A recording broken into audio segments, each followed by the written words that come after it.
या और हम पढ़ने वाले हमारा next point transcription, translation and translocation. Okay, so with the help of RNA, the genes present in the form of DNA participate in the functioning of cell and thereby control the structure and function of the body.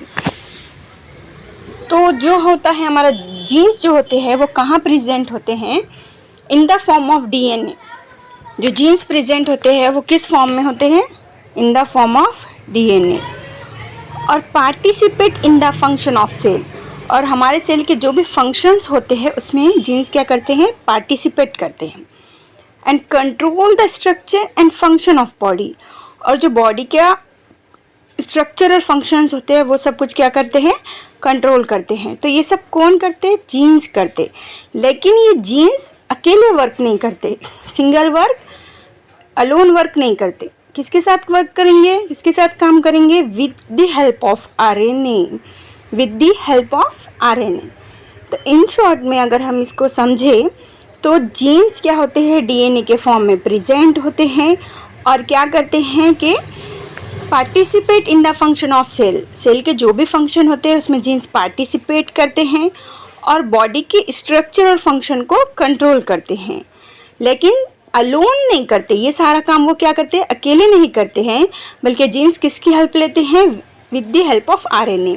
RNA की क्या करते हैं? Help लेते हैं. Okay, इस तरह हम आगे की तरफ बढ़ते हैं कि information about protein synthesis. Information about protein synthesis is stored in the DNA. Protein synthesis की जो भी इंफॉर्मेशन होती है वो कहाँ पे प्रेजेंट होती है? In the DNA. कहाँ प्रेजेंट होती है? In the DNA. And synthesis of appropriate protein as per requirement is necessary for body. तो हमने अभी क्या पढ़ा कि भाई जो जीन्स होते हैं वो DNA के फॉर्म में प्रेजेंट होते हैं, और जो इन्फॉर्मेशन होती है प्रोटीन सिंथेसिस की वो भी कहाँ पे स्टोर होती है? DNA में स्टोर होती है. जिसकी वजह से जो सिंथेसिस ऑफ अप्रोप्रिएट प्रोटीन्स, यानी कि जो भी प्रोटीन नेसेसरी होते हैं वो एज पर रिक्वायरमेंट के हिसाब से बॉडी को जब भी जो भी प्रोटीन लगते हैं वो क्या होते हैं? मेडअप होते हैं, सिंथेसिस होते हैं.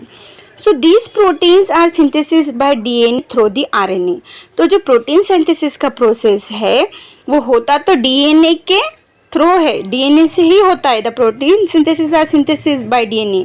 प्रोटीन जो बनते हैं वो DNA की वजह से बनते हैं, but with the through the RNA. लेकिन किसके थ्रू? RNA के थ्रू. इसका बोलने का मतलब ये है कि DNA अकेले वर्क नहीं करेगा. DNA कभी भी अकेले वर्क नहीं करेगा, सिंगल वर्क नहीं करेगा. DNA जब भी वर्क करेगा और DNA में प्रेजेंट जीन्स जब भी वर्क करेंगे वो किसके हेल्प के थ्रू वर्क करेंगे? RNA के. किसके हेल्प लेंगे? RNA की. क्योंकि हमने क्या पढ़ा है? Genes present in the form of DNA. Genes किसके फॉर्म में प्रेजेंट होते हैं? DNA के फॉर्म में प्रेजेंट होते हैं. और DNA किस लिए नेसेसरी है? प्रोटीन सिंथेसिस करता है. DNA क्या करता है? प्रोटीन सिंथेसिस करता है.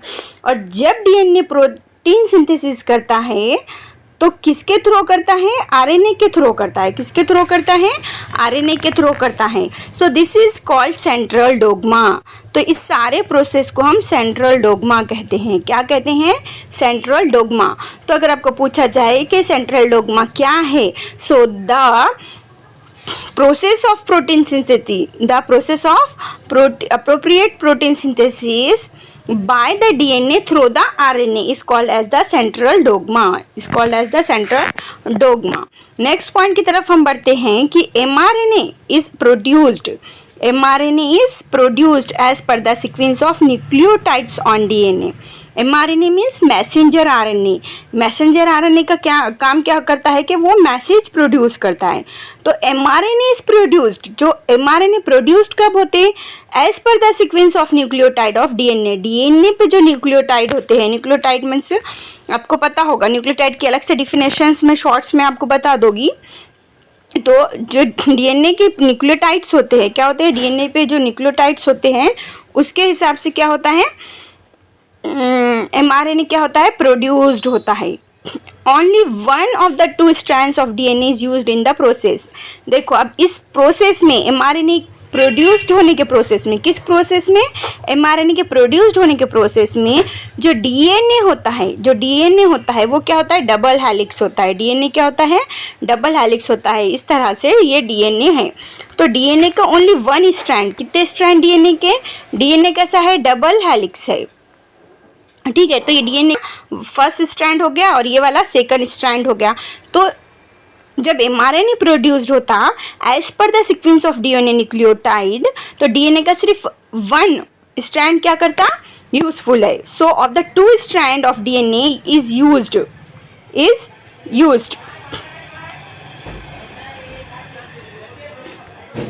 देखो two strands of DNA is used in the process, only one of the two strands, यानी डीएनए के टू स्ट्रैंड में से सिर्फ एक स्ट्रैंड क्या होता है, यूज होता है। Only one strand of the two strands of DNA is used in the process. DNA के टू स्ट्रैंड में से ओनली वन स्ट्रैंड यूज्ड में आता है। The sequence of nucleotide in mRNA being produced is always complementary to the DNA strand used for a synthesis. तो देखिए जैसा कि डीएनए के न्यूक्लियोटाइड के सीक्वेंस के हिसाब से क्या होता है, एमआरएनए प्रोड्यूस्ड होता है। तो अब ये जो एमआरएनए के न्यूक्लियोटाइड है, ये जो एमआरएनए के ऊपर जो न्यूक्लियोटाइड्स बनेंगे, क्या बनेंगे, एमआरएनए के ऊपर जो न्यूक्लियोटाइड्स बनेंगे वो किसके कम्प्लीमेंट्री है, डीएनए के स्ट्रैंड के कम्प्लीमेंट्री।